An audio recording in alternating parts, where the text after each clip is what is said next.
Hi friends! Thanks for tuning in. If you like this video, please give it a like, comment below, and take a moment to subscribe to our channel. Saint-Nicolas is a charming district in the city of Lévis, Quebec, right on the beautiful St. Lawrence River. Saint-Nicolas has a rich history that dates back to 1694, making it one of the oldest parishes in Canada. This area has a long and fascinating story to tell.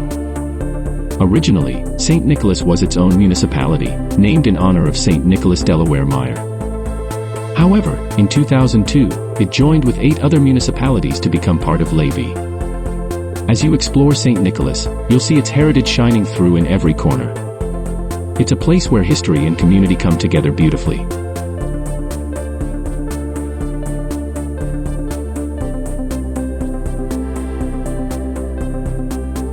Thank you very much.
Thanks for watching!